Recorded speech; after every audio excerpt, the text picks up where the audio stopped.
네, 국어 강사 김태진입니다. 바탕 모의고사 오답률 높은 주요 문항을 해설합니다. 여러분의 학습에 도움이 되길 바랍니다.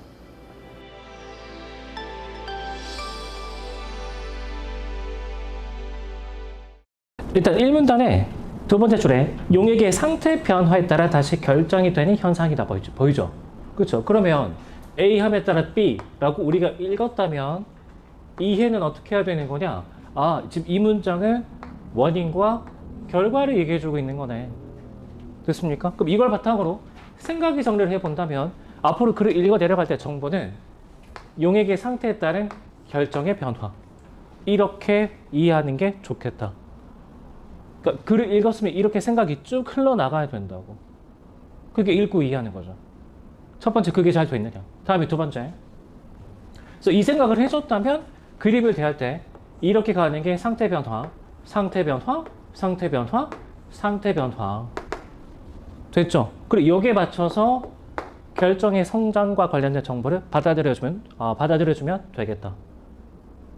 됐죠? 그렇게 쉬워지는 거죠. 다음에 두 번째는 원리 과정을 설명하는 목적. 잘 이해했느냐? 여러분, 제 결정판은 어디에 활용되고 있는 거죠? 뭐가 없는? 불순물이 없는. 따라서 8번의 정답 2번. 당연한 얘기 아니야? 맞습니까? 당연한 얘기. 맞죠? 저 다음에 그렇다면 여기에 맞춰서 이제 과정을 이해하려고 할 때 이 참 힘들죠. 정리하는 게. 그렇죠? 근데 너무 정리만 해서도 안 되고 너무 이해만 하려고 했어도 안 됩니다. 알겠죠? 시험장에선 어떤 일이 벌어질지 모르기 때문에 가능하면 두 개가 다 조화를 이루는 게 필요한데, 그래서 물론 이해가 수반되면 좋지만 안 되면 일단 정리해야죠. 뭐 어떡해. 됐죠? 근데 평소에 쌤이 시험 문제 풀고 나면 뭘 되게 강조 많이 하죠? 다시 차분하게 읽어보고 이렇게 생각했다면 굳이 이렇게까지 정리할 필요가 없었는데, 그 과정을 자꾸 거쳐가야 시험장에서도 당황하는 일이 좀 줄어들게 된다고. 알겠죠? 지금 여기서 그 10번의 정답 선지가 이거 두 개를 다 같이 요구하고 있거든? 굉장히 문제 잘 냈는데, 자, 본문 읽어봅시다. 불순물이 없는 순수한 고체를 얻는데 재결정화가 활용되고 있다. 재결정화란 어떤 결정이 용매에 녹았다가 용액의 상태 변화에 따라 다시 결정이 되는 현상이다. 이때 결정이란 구성 입자가 규칙적인 배열을 이루며 결합하여 대칭적인 다면체 형태를 띤 고체를 말한다. 자, 이 문단. 온도에 따라 일정량의 용매에 녹을 수 있는 용질의 최대량은 정해져 있다. 이 최대량을 용해도로 하는데, 자, 그러면 여러분 여기서 그림에서 이해 보이죠? 예, 이거 얘기하고 있는 거죠. 자, 그런데 고체 용질에 대한 용매의 용해도는 온도가 높을수록 증가한다. 그렇죠? 자, 그러니까 용해도, 농도는 온도가 높을수록 증가한다니까 이렇게 우상향하는 형태 이해할 수 있겠지. 자, 계속 갑시다. 농도가 용해도에 이른 용액은 용매의 양이나 온도의 변화 없이는 농도를 높이기 어려운 포화 용액이 된다. 여기 밑줄, 재결정화를 유도하려면 우선 농도가 용해도를 초과한 과포화 용액을 만들어야 한다. 밑에 뭐라고 적냐면 ASB 이렇게 적어주면 되겠죠. 맞나?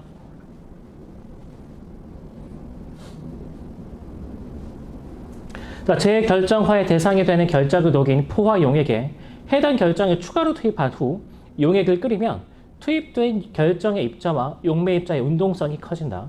이에 따라 투입된 결정의 입자 간 결합이 약해지는데,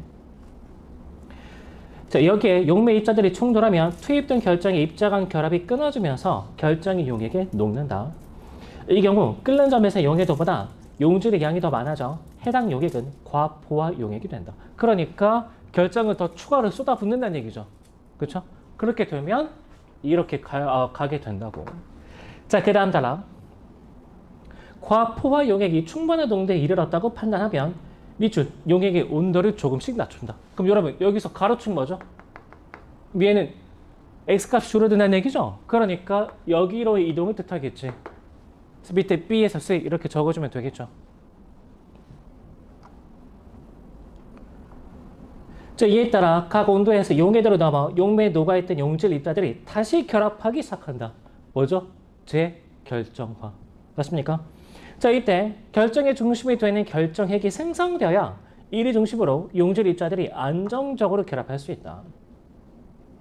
과포화 용액은 상태에 따라 준안정 용액 상태와 불안정 용액 상태로 구분되는데, 그래서 여기 준안정 용액 상태, 여기 불안정 용액 상태. 여기 비출 용액의 온도가 일정 수준 이하로 낮아지기 전 상태인 준안정 용액 상태에서는, 그러니까 이 상태에서는 맞습니까? 이 상태에서는 어떤 현상이 벌어지냐면 용질 입자가 결합하는 속도보다 결합 후 다시 용질 입자로 분리되는 해리 속도가 더 빨라 결정핵이 생성되지 않는다. 자, 아무튼 여러분 여기서는 뭐가 형성되지 않는데? 결정핵. 뭐가 빠르기 때문에? 이게 더 빠르기 때문에. 근데 여러분 되게 당연한 얘기야. 그러니까 이렇게 정리해도 괜찮은데 이해를 해보라고. 당연히 여러분 모이는 것보다 흩어지는 게 빠르면 뭔가가 형성될 수 있을까? 당연한 얘기죠. 되겠죠? 그럼 생각해봐. 여러분 여기서 결정핵이 생성된다면 그때는 어떻게 정리가 될 수 있을까? 그쵸? 얘가 얘보다 더 빠르다 그런 얘기가 나오겠지. 된다? 오케이. 근데 물론 시험장에서 마음이 급해서 이게 잘 인정이 안 된다. 그러면 어쩔 수 없죠. 부등으로 정리하는 수밖에. 그래도 답은 나옵니다. 자, 계속 갑시다. 여기 비출 용액의 온도가 일정 수준 이하로 더 낮아지면 어디로의 이동? C에서 D로의 이동이 되겠죠. 자, 그렇게 되면 용액이 불안정 용액 상태가 되는데 이 상태 이르면 용질 입자의 결합 속도가 해리 속도보다 더 빨라져 결정핵이 생성된다. 자, 결정핵이 생성되어 용질 입자들이 안정적으로 결합하기 시작하면 용질의 농도가 줄어 용액이 다시 준안정 용액 상태가 되어도 결정은 계속해서 성장한다. 왜냐? 결정핵은 결정을 안정적으로 결합시키는 그런 역할을 하니까. 맞죠? 그리고 그 문장이 바로 여기로 이동을 뜻하겠죠. 됐지? 얘 가로축 뭐라고? 온도. 자, 그럼 선제 1번 갑시다.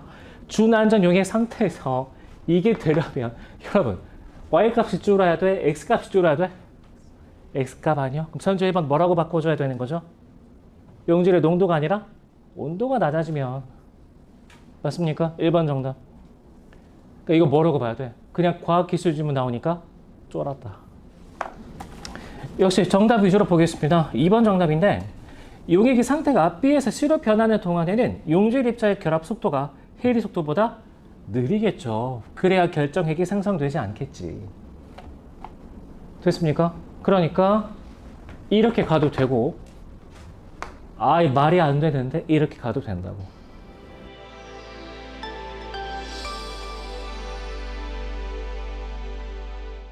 그 기호부터 미연까지의 서술 방식에 대한 설명으로 적절하지 않은 것은, 자, 여기서 2번 그리고 4번, 5번 이렇게 세 개 많이 찍었는데 설명하겠습니다.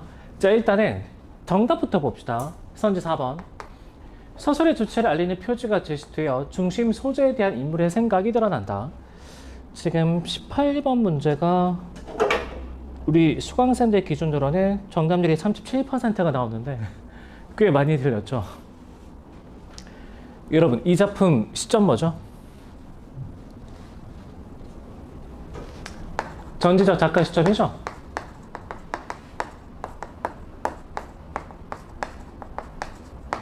자, 그러면 여기서 서술자는 작품 밖에 위치해, 작품 안에 위치해? 작품 바깥에. 그렇죠? 그러면 서술의 주체 세 글자로 바꾸면 서술자. 서술자가 등장하는 표지가 제시되어야 한다. 어느 정도 표현이 남아줘야 되는 거야? 서술자는, 작가는, 필자는 이 정도 말이 나와줘야 된다는 얘기죠. 이해돼요? 자, 그러면 다시 여러분 작품 바깥에서 서술의 주체를 알리는 표지가 제시가 되는데 작품의 바깥에 존재하는 서술자가 등장한다는 표지가 제시가 되는데 그럼 얘는 무슨 개념을 전제로 깔고 가는 거죠?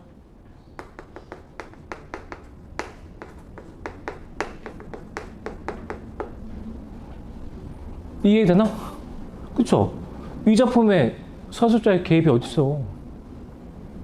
그리고 서술자의 개입이 있더라도 서술자는, 필자는 이 정도 얘기가 나와줘야 된다고. 같이 보겠습니다. 선지 2번. 서술자가 인물의 내면을 직접 제시하다가 인용 부호 없이 인물의 내적 독백을 서술한다. 자, 니은 앞에 갑시다. 자, 니은 앞에. 니은 바로 앞문장. 그는 의흠하고 신음을 하며 누울 때 소금 처치할 것을 문득 생각했다. 생각했다 밑줄. 인물의 내면이 직접 제시되고 있죠. 뭔 생각을 했다고? 어떻게 소금을 팔아치울 수 있을까? 맞습니까? 자, 그리고 나서 남들은 다 벌써 팔았을 터인데 누가 소금 사러 오지 않는가 하여 문편을 흘금 바라보다가 내가 내모치고 내가 소금집을 져왔는지 여왔는지 누가 알아야지. 그만 내가 일어나서 앞집이며 뒷집을 깨워서 물어볼까? 라는 건 뭐에 대한 생각인 거죠? 어떻게 소금을 팔아치울까? 맞습니까? 자, 그러면 여기서 니은 부분은 누구의 내적 독백이라고 봐야 돼? 내가라는 점을 고려해 볼 때 봉영 어머니의 내적 독백이라고 보는 게 타당하겠죠. 소금을 어떻게 처리할지 그는 생각했다인데 그 뒤에 이 뒤따라 오는 내용이 소금의 처리에 관련된 내용이니까. 됐나? 그러면 2번 맞잖아. 서술자가 인물의 내면을 직접 제시하다가 인용부 없이 인물의 내적 독백을 서술하고 있다. 뭘 통해서 알 수 있다고? 내가라는 표현을 통해서 알 수 있다고. 됐죠? 자, 선주 5번 갑시다. 인물이 인식한 내용을 서술자가 서술하여 서술자와 인식의 주체가 구분된다. 자, 미음 가보면 순사는 밑줄. 서술어 뭐죠? 알았다. 오케이. 자, 그러면 이때 인식의 주체는 누구죠? 순사. 자, 그러면 인물이 인식한 내용, 순사가 인식한 내용을 누가 서술하고 있죠? 서술자가. 그럼 당연히 서술자는 작품 바깥에 위치하고 인식의 주체는 작품 안에 위치해 있잖아. 구별되는 거 맞죠?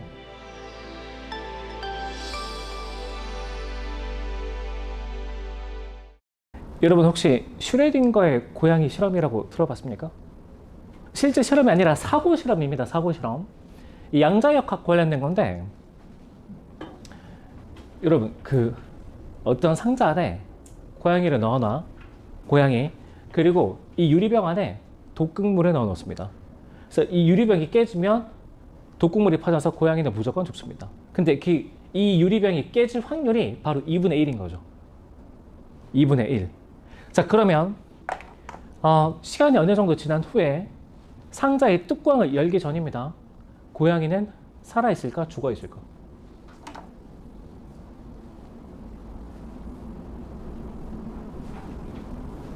살아있을까? 죽어있을까? 2018년 9월달 모의평가 고전역학과 양자역학 지문에 따르면 양자역학의 특징이 뭐죠? 미시세계에서는 상호 배타적인 상태가 공존한다. 고양이는 어떻게 되어 있는 거죠? 살아있기도 하고 죽어있기도 한 거죠. 상호 배타적인 상태가 중첩되어 있는 거지. 이해됩니까? 그게 양자역학의 본질인 건데. 근데 뚜껑을 열어서 관찰하게 되면 그 중첩의 상태가 사라지게 되죠.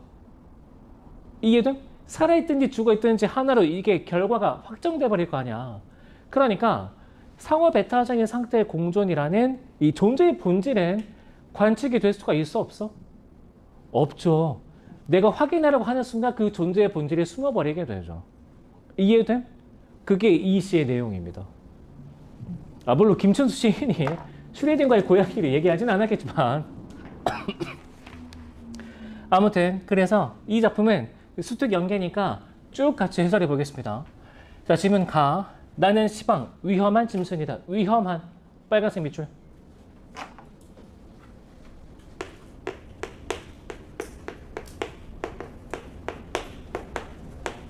왜 위험하냐? 존재의 본질을 아직까지 알지 못하는 상태거든. 자, 다음에 나의 손이 닿으면 너는 미지의 까마득한 어둠이 된다. 그쵸? 상자 뚜껑을 열어서 고양이의 상태를 관측하려고 하면 상호 배타적인 상태의 공존이라는 본질이 숨어버리게 된다고. 이해됐지? 자, 그래서 미지의 까마득한 어둠이란 건 무슨 상태? 존재의 본질이 숨어버린 상태.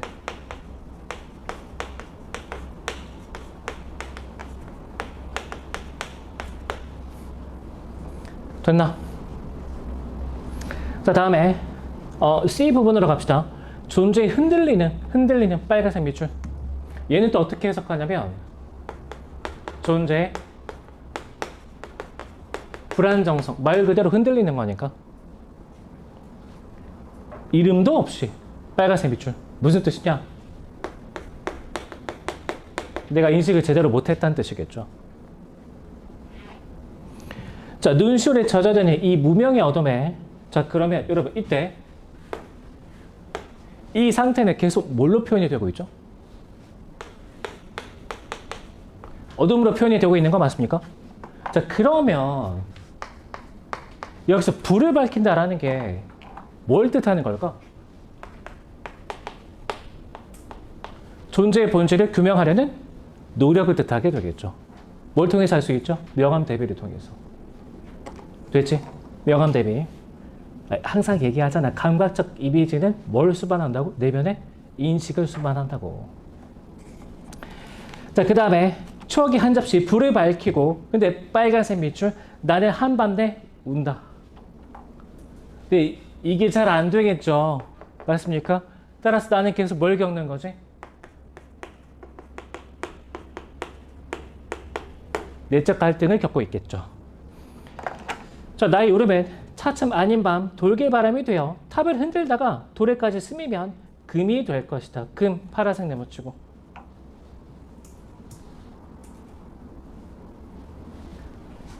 자, 얘는 존재의 본질이 규명된 상태가 되겠습니다. 네, 여러분 잘 봐봐. 서술어. 금이 되었다야, 금이 될 것이다야? 금이 될 것이다죠? 그러면 존재의 본질 규명에 성공한 거야? 기대감을 드러내고 있는 거야? 기대감을 드러내고 있는 거죠. 그리고 이렇게 해석해야 마지막 F 부분에 뭐가 튕기지 않냐면 얼굴을 가리운 빨간색 밑줄.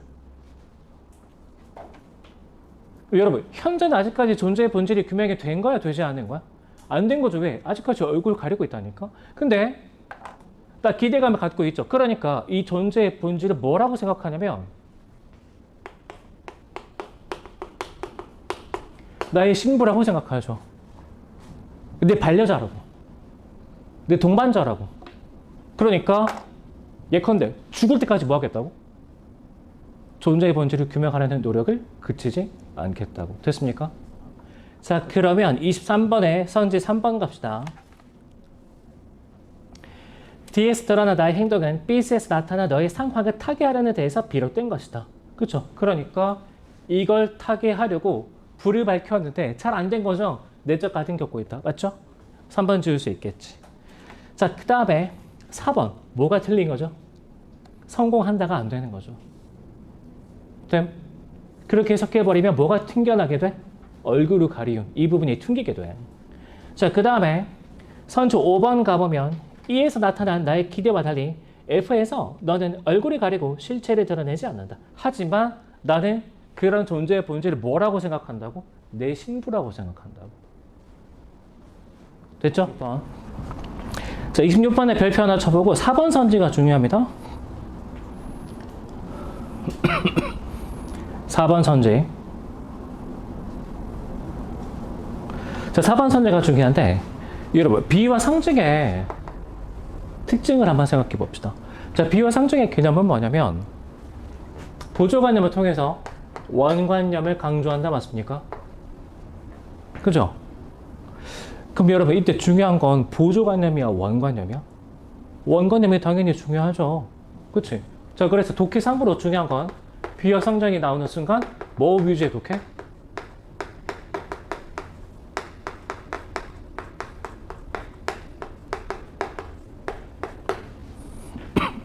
이게 중요하죠.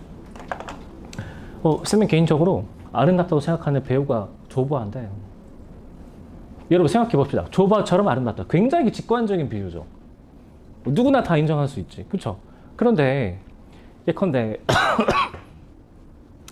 뭐 소피 마르소처럼 아름답다. 누군지 알아? 누군지 압니까? 굉장히 옛날 배우입니다. 사진 찾아보면 진짜 아름답게 생겼는데 여러분 누군지 모르죠? 뭐 그러면 그런 비유는 뭐가 되는 거죠? 여러분에게 굉장히 난해한 보조관념이 되는 거죠. 이해됨? 그럼 여러분 소피 마르소가 누군지 생각하고 있어야 돼? 아름답다가 중요하다라고 판단해야 돼? 그렇죠. 그게 중요한 거지. 이런 거라고. 됐나? 자, 그 다음에 두 번째. 자, 그런데 이 비유와 상징, 이 대응 관계를 물어보면 얘를 좀 면밀하게 판단해 줄 필요가 있습니다. 면밀하게. 2021년 6월달 모의평가 정절의 관동별곡 관련해서 선제 이렇게 두 개 출제된 적이 있는데, 자, 여러분, 배곡을 묶어 놓은데 동명을 박차는데 이때 원관념은 산봉우리입니다. 금강산의 산봉우리. 일단 결론부터 얘기하면 얘는 맞고 얘는 틀렸는데 이때 얘가 틀린 이유는 두 가지거든. 첫 번째, 대상에서 느낄 수 있는 자연의 영속성, 그러니까 자연의 영원한 속성이 표현 의도가 아니라 금강산의 산봉우리를 그 아름다움을 예찬하고 싶은 게 바로 의도죠. 그래서 이게 틀렸고, 근데 이게 더 중요합니다. 여러분 잘 생각해봐. 여기서 배곡을 묶어놓은 게 보조관념이야? 배곡이 보조관념이야? 뭐죠? 배곡이 빗대어라고 하면 인정될 수 있나? 안 되죠. 배곡을 묶어놓은 게 보조관념이지. 그러니까 밑에 봐봐. 동명을 박차고 정확하게 얘기해주고 있죠. 정확하게. 근데 이 위에는 뭐라고 얘기해? 배곡에 빗대어. 틀렸죠. 알겠죠? 물론 평가원에서 이제 이 정도로까지 까다롭게 낸 적은 없는데, 그리고 이때도 이렇게 안전장치 하나 줬죠. 근데 어쨌든 이 선제 두 개를 비교해보면 앞으로 충분히 뭐가 문제가 될 수 있다? 비유와 상징에서 정확한 대응관계, 이게 문제가 될 수 있다고. 자, 뭔 얘기냐? 26번에 선제 4번 갑시다. 자, A는 울음을 유발한다는 점에서 맞죠? 자, 그리고 밑줄. 사물의 실체에 접근하기 위한 노력, 밑줄. 그리고 밑에 A가 무명의 어둠이니까, 그죠? 그럼 얘는 사물의 실체에 접근하기 위한 화자의 노력과 분명히 관계가 있죠. 하지만 원관념은 그게 아니죠. 그래서 답 4번. 미안합니다. 4번은 정답이 될 수가 없죠. 이해됨? 그러니까 뭘 구별해줘야 돼? 관련이 있다랑 정확하게 원관념과 보조관념으로서 대응된다라는 건 다른 얘기라고. 이 정도까지 구별한다고. 이 정도까지. 4번 왜 안 되는지 납득됐죠? 됐지? 자, 그 다음에 선제 5번. A는 어둠의 상태와 같다는 점에서 실체를 파악하지 못한 사물의 상태. 그쵸? 원관념 정확하게 얘기해주고 있습니다. 그래서 맞는 얘기고, B는 이름이 있고 없고를 구별할 수 있다는 점에서 이름이 없는 사물에 붙여진 이름의 일종이다. 그래서 5번 정답 되겠습니다.